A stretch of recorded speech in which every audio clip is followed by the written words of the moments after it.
शिवसेना का चुनाव चिन्ह धनुष्य बाण, इसे चुनाव आयोग ने फिलहाल स्थगित करके रखा है।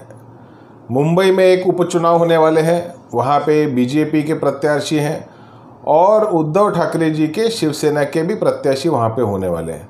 वहाँ पे शिंदे गुट का कोई प्रत्याशी नहीं होने के बावजूद भी चुनाव आयोग ने इस प्रकार का फैसला लिया, चुनाव चिन्ह धनुष्य बाण को स्थगित किया। लेकिन महाराष्ट्र की जनता इस वक्त उद्धव ठाकरे जी के साथ है। चुनाव चिन्ह को स्थगित करने के बावजूद भी अंधेरी की बाई इलेक्शन के अंदर महाविकास आघाड़ी के उम्मीदवार का विजय होगा।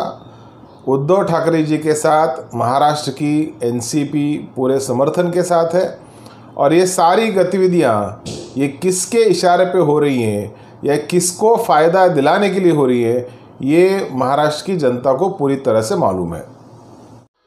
निवडणूक आयोगाने शिवसेनेच्या संदर्भामध्ये एक अंतरिम आदेश दिला। तो आदेश अंतरिम आहे, तो काय फायनल आदेश नाही।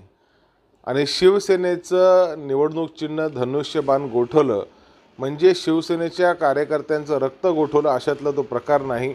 मुंबईला होणारी जी पोटनिवडणूक आहे त्याच्या उद्धव ठाकरेंच्या उमेदवाराच्या मागे राष्ट्रवादी काँग्रेस पार्टी आहे, काँग्रेस पार्टी आहे आणि निवडणूक आयोगाने जरी अशा प्रकारचा एक निर्णय दिला असला तरी देखील उमेदवाराचा विजय हा निश्चित आहे।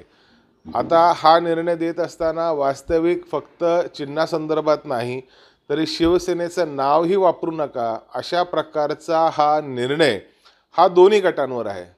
त्या ठिकाणी आपण जर पाहिलं तर एकनाथ शिंदेच्या गटाचा उमेदवार देखील नाही तरी देखील अशा पद्धतीचा निर्णय जेव्हा येतो तेव्हा सर्वांना आश्चर्याचा धक्का। समोर दोनच प्रतिस्पर्धी असणार आहे, एक भारतीय जनता पार्टी आणि एक उद्धव ठाकरे गटाचे उमेदवार।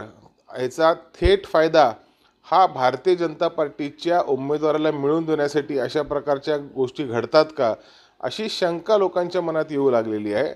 शिंदे गटाचा जर त्या ठिकाणी उमेदवार असता तर अशा प्रकारची जी ऑर्डर आली ती अपेक्षित होती, परंतु शिंदे गटाचा उमेदवार नसताना देखील शिवसेनेचं चिन्ह हे गोठवण्यात आलं आणि नाव देखील वापरू नका अशा प्रकारचे आदेश देण्यात आले। हे थोडंसं कुठेतरी मनाला वेदना देणार आहे।